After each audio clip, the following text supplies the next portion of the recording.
хамгийн түрүүнд Улаанбаатар хот маань бол агарын бохирдлоо 80%-аар бууруулна. Улмаар бол аймагуудыг ээж дараатай бууруулах ийм боломжийг бол энэ сайжруулсан төсвийн 2 дахь үйлдвэрийн хүрээнд бол одоо ингээд бүрдүүлнэ. Улаанбаатар хотын цэвэр усны хангамжийг 30-аас 40 жил санаа зовхгүй байх тийм одоо боломжтой болгох төслийг хэрэгжүүлнэ. Өөрөөр хэлэх юм бол цэвэрлэх байгууламжийг баруун талд нь цэвэр усны одоо байгууламжтай үйлдвэртэй бид нар болоод Улаанбаатар хотын Өвхөн амыг ундны цэвэр усаар эрүүл ахуйн шаардлага хангасан хүртээмжтэй цэвэр усаар хангах боломж нэг талаасаа бүрдэн, нөгөө талаасаа цэвэрлсэн саарл усыг бол мөн одоо үйлдвэрлэлийн зориулалтаар ашиглах юм давхар хоёр боломжийг бүрдүүлсэн.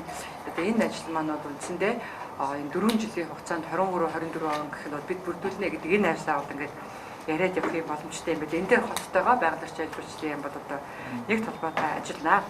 Нийслэлийн зам одоо хот хоорондын гэдэг юм уу энэ улс орон нутгийн чанартай замын стандарт өөр байх тухай ярьж байгаа. Бид нар нэг стандарттай байна.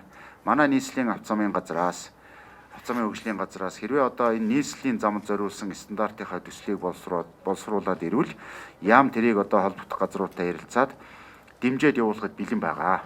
Яхахгүй одоо энэ үер устай холбоотой ус зайлуулах төхөөрөмжтэй хогны сав гэдэг юм уу тэр автобусны зогсоол гээд стандарт бол өссөн үсээгүй өөр төвшөнд очих хэрэгтэй юм байна. Тэгэхээр энийг бол одоо их шахаж ажиллавал бид нар 2021 оны эхний улирал багтаагаа хийчих болцоод. Нийслэл дээр энэ жил манай яамд байгаа мэдээлэлээр захиргаан хангамжинд холбогдоогүй. За захиргаан хангамжинд холбогдсон чанарын шаардлага хангахгүй захиргаан эрчим хүч хэрэгжилж байгаа 7240 айл байна. Энэ 7240 айлыг холбоход манай нөхдүүдийн над хийсэн судалгаа төсвөр бол 9 орчим тэрбум төгрөг хэрэгтэй гэж байгаа. Тэгэхээр 5 тэрбумыг нийслэлээр тавьсан. За би бол энэний 50 орчим хувь нь бол энэ жил багтаад он дамжаад гүйцэтгэлээс хамаарах байх. Тэгээ захиргаан хангамжинд найдвартай хүсэлт толгорч. Тэгэхээр эх жил үлдсэн ахуй үргэлжлэх холбох ажлыг бол хийх ёстой. Баруун тишээ хотын төвлөрөл явж ийн онгоцны бодлоод дагаад одоо манай сараа сайд маань байна, хотынхан удирдлагууд маань яарагмын төлөвлөлтийг хэдүүл яг амьдрал дээр бодиттой Улаанбаатархны бидний алдчихсан энэ Баян зүрхний 25-26 Дүнжин гарагийн төлөвлөлтийг биш замтай, үерийн ус, далны уурстай, сургууль цэцэрлэгтэй энийг бүгдээр энийг хамтарч иж төлөвлөлтийг хий гэсэн байдал дээр одоо бас манай яамд хандж байгаа. Энэ цаг үеийн хандаж бас хотын удирдлагууд маань ирээдүйд хийх асуудлууд өнөөдөр хийх юмудаа ярьж байгаа нэг ач холбогдолтой байна. Хот бол тэгэхээр ганц байшин биш. Энэ одоо нийт төвжирэлтэй шийдэх ёстой зам тээврийн яамтай холбоотой бид нарын тээврийн шийдэл, замын шийдэл, дээгүүр доогуур бах уу, замын хөдөлгөөний менежмент энэ бүгдээр цогцоороо байж бид нэр асуудлыг шийдэх учраараа бид нар бол хамтарч ажиллана гэж ойлгож байгаа. Цаашдаа бол одоо улам илүү хамтарч ажиллана. Улсын их хурл дээр ч гэсэн бүх талын дэмжлэгийг одоо бид нар бас үзүүлнэ. Нийслэлийн эрх зүйн байдлын тухай хуулийн шинжилсэн хариулга одоо бас орох гэж байгаа. Ажлын хэсгийн даргыг J.S. Батар бас ахалж байгаа. За манай давг дарга ч гэсэн хууль эрх зүйдээр бас ажиллаж байгаа. Ер нь хот гэдэг бол өөрөө павер авч үлдэх ёстой. Тодорхой эрх мэдэл дүүрэг орон нутагт бас байх ёстой гэдэг ийм одоо зарчим бол байгаа.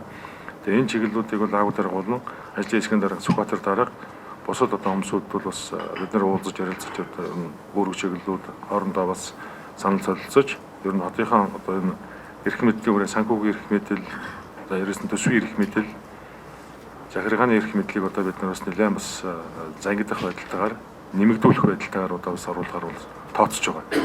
Ингэж байж энэ улсын хүн амын 51%, улсын эдийн засгийн одоо бараг энэ чинь дотоодын нийт бүтээгдэхүүний 67%, мөнгөний иргэдийн 85% явж байгаа учраас хот дээр бид нар бол цаашдаа бол онцгойлон анхаарч улс төрийн эдийн засгийн шийдвэрүүдийг, улс төрийн нийгмийн шийдвэрүүдийг бол одоо бас дөрвтэй гаргах хэрэгтэй гэсэн ийм одоо байр суурьтай байгаа гэдгээ та бүхэндээ бас хэлэх хүсэж байна. Гэж байгаа харагдж байгаа боловч бидний үндсэндээ зардал бол гэр бүлийн тутмын нэг нь бол нийслэлийн 50% нь амьдардаг хот бол ерөн. За нийт ихтэй сурлөөлөөд дээр нь бас ерөөсөө одоо суурьшлийн бүс одоо бас нэг талдаа сайн мэдээ. За дээр нь гэж ихэлсэн учраас. За ингээд тодорхой салбарууд руугаа танилцуул. Яг одоо энэ нийслэлийн эрх зүйн орчныг бол боловсронгуй болгох чиглэлээр бол зохион байгуулж явж байгаа. За нийслэл өөрөөгөө яг засгийн газрын гишүүдэд нөгөө хийсэн танилцуулга дээр бол тодорхой харагдсан. Олон жил яригдж байгаа асуудал. За нийслэлийн эрх зүйн байдлын тухай хуулийн шинжилсэн найруу. За Монгол улсын засаг захиргааны нутаг дэвсгэрийн нэгж түүний удирдлагын тухай хуулийн шинжилгээ. За агарын бохирдол. За засгийн газрын 2020 зөрүү татаас Тэгэхээр энэ дээр бол байгаль орчин аялал жуулчлалын сайдын багцд одоо анхаарах, агаарын бохирдол дээр анхаарах гол одоо зүйл хоёр инженерийн дээр яг ногоон хөгжилд энэ нөхөн жорлонгийн жорлонтой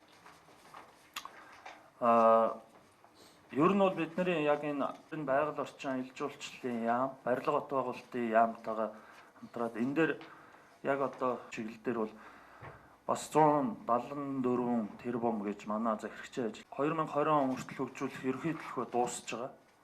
Тэгэхээр 2000 алсын хараа хоёртойгоо хамтраад ер нь одоо зах зээлд бас хямд одоо өртгөр борлуулах ийм одоо боломжийн хангал буусаар байгаад нөгөө хөрсний ус өвөл зунгүй ерөөсөө гарч ирэл.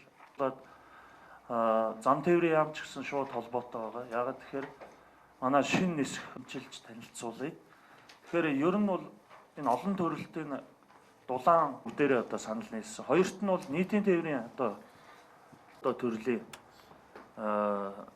төслийг нөгөө усаа дахин одоо ашиглах бүр гүн цэвэр ажиллах үүрэгтэй хувьд бол ийм саналуудыг та бүхэндээ хэлж байна. Баярлалаа. Хоёр байдлахын тулд заавал санхүү мөнгөлтөг ойлгуулж бизнес